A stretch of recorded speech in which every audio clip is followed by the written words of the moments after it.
A farmer by trade, an advocate by conviction, Julie Hardy was raised in the fields of South Georgia and today stands at the forefront of agricultural leadership as chair of the Georgia Farm Bureau Women's Committee.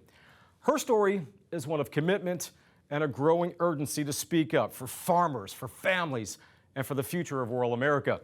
Recently, I traveled to Thomas County where Julie opened up about her life on the farm, the values that drive her, and the mission that keeps her voice strong.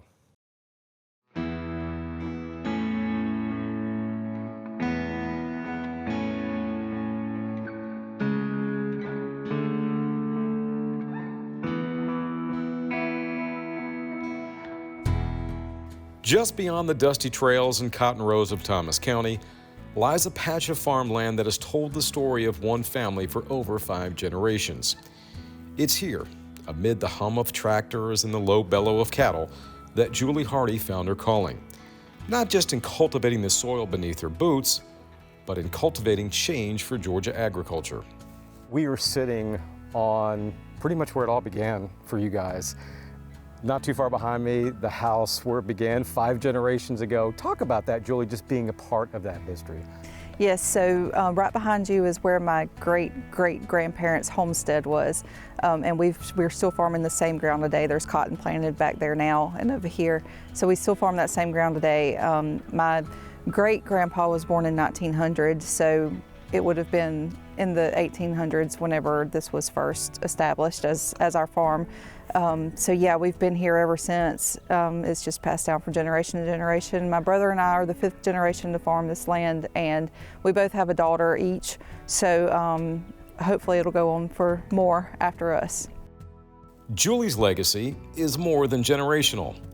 It's intentional.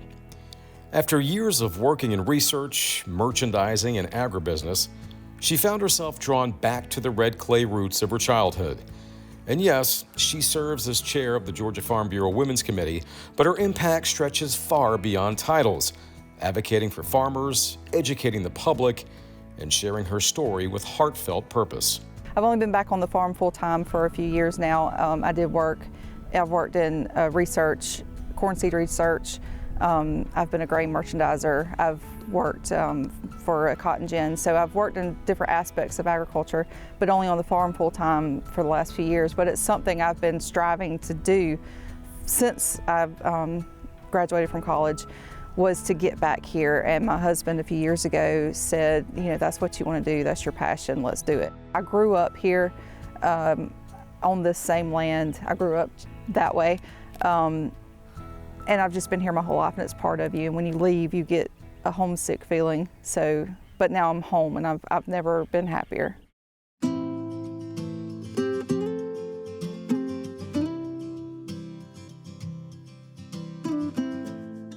Farm Bureau has opened so many doors for me, doors I didn't even know were there. If you let the right people, let everyone know that you want to do as much as you can. There's unlimited possibilities. I've done the Women's Leadership Boot Camp. I've been to Washington, D.C. I've been to the AFBF conventions. You can do as much or as little as you want, and I've met some amazing people. And like I said, I've done things that I didn't even imagine I would be able to do. My favorite thing is going to Washington, D.C. and advocating on the Hill for issues going on back here at home.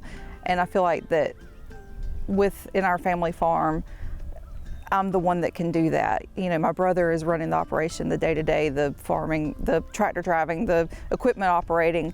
So I'm the one that has the ability to be able to do that. And I'm so glad, so grateful for Farm Bureau for giving me that avenue to be able to do what I've always wanted to do.